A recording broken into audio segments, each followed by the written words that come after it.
also want to talk a little bit about my philosophy on reviewing blades. There's a lot of blade reviews on my channel, and so I just wanted to discuss my philosophy on it. And this isn't, if I mention something, this isn't to throw shade at any things that I mention about channels that are doing other things that I don't really include in my philosophy.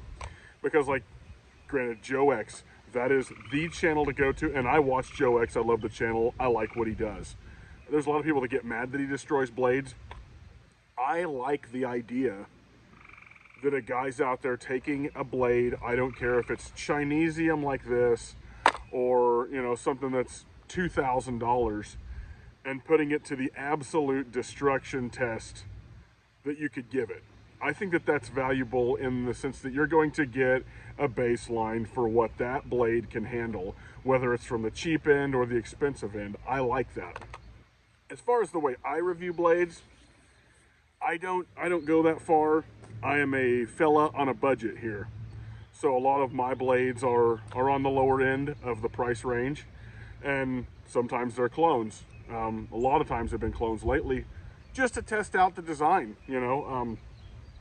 But I like to try and see if they are usable in the field, if they're going to hold up to things like batoning reasonably, you know, as far as, like, I don't think that it's necessary to try to baton through really knotted wood. I've done that to some degree, but I don't do that when I'm making a fire. I don't find a knot to do it when I'm making a fire. I'm more liable to find something that's, you know, just a regular piece of a stick, if I can break it down enough to have a usable size and then baton through it with a blade to make kindling or something like that. That's what I'm more into. Or even stuff out of like a rick of wood, like just a wedge that's been split out of a larger round. You know, if a knife can go through that, and most production knives can do that. If they can't do that, I don't like them. I don't want them.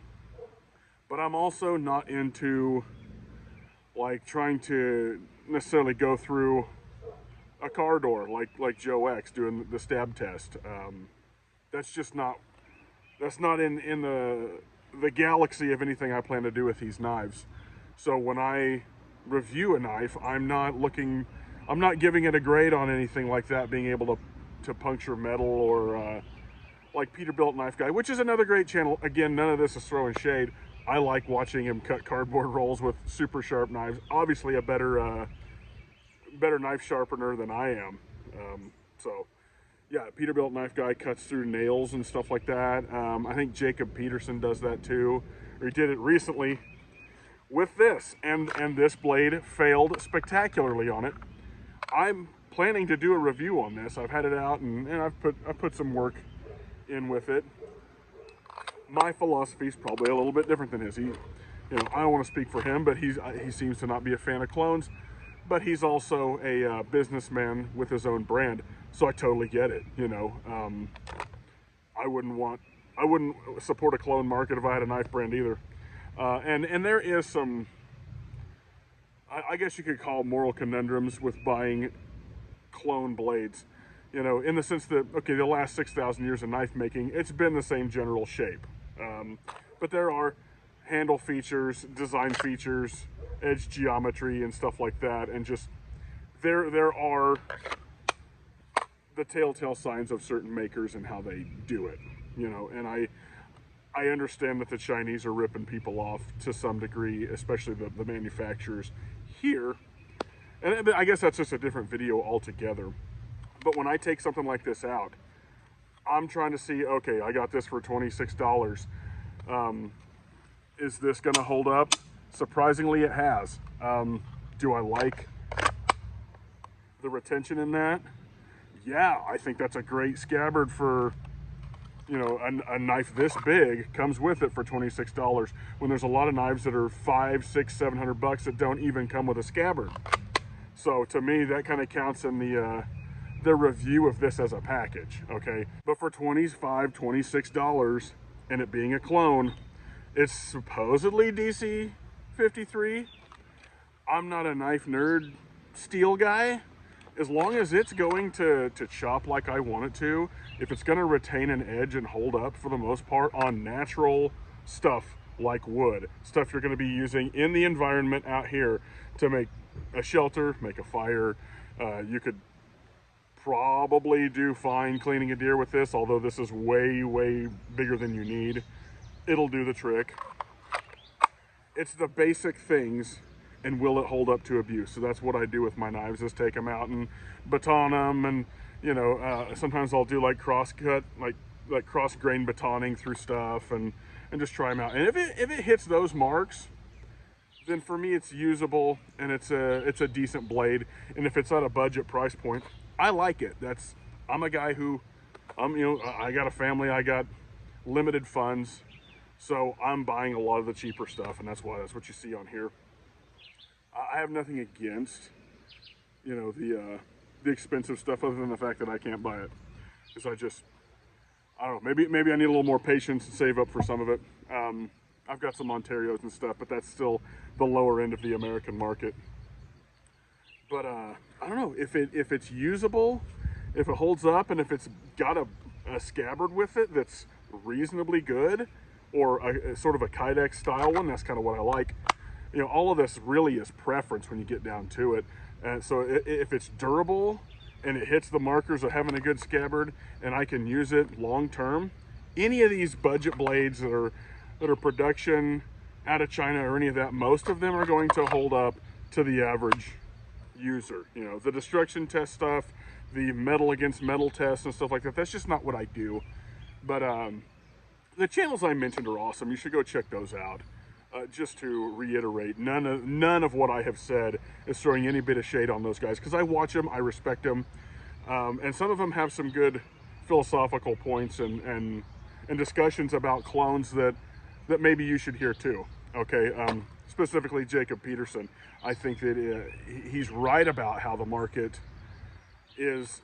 If you don't know that you're buying Chinesium and you think you're getting DC53 or some kind of super steel for $20, he's right that they're fucking lying to you. You're not getting that. If you think you're getting that, you need to kind of reevaluate.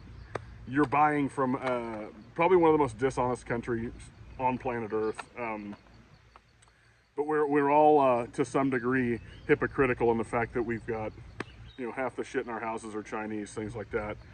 You can only break off from the market so much before sometimes you have to go to Walmart. You know what I'm saying? And all that shit's probably, for the most part, Chinesium that you're getting at Walmart. So that's my deal. Does it hold up? Does it hold an edge? And does it give you value, whether you're getting what is supposed to be a super steel that you bought, or if it's 1095 or some sort of 440 mystery stainless Chinesium. I just can't care that much about the specifics of it for me, but you should totally, if you do care about that, you should listen to people who know more than I do. So what you're getting on this channel is me saying, does this work? Will it hold up? If you needed it to last long term to survive with, will it do that? That's what I'm evaluating when I take a blade out and do that. So I just wanted to drop a few thoughts on that and on my philosophy about it. As far as the clone market, you really can't go wrong listening to some of these other channels though about, let's just say, the morality side of it, that there is some shenaniganry with buying this stuff. I'm not necessarily saying I feel super bad about buying a $26 clone, but there is right reasoning from guys like Jacob Peterson that it's not a gray area. There is something a little bit wrong about being able to rip off somebody else's design. I can't deny that. So with that, you should probably go check out his channel and listen to him talk about it, because he's a lot more eloquent about it than I am. And I don't know. We'll see on the next knife review. This will be coming up amongst some other stuff.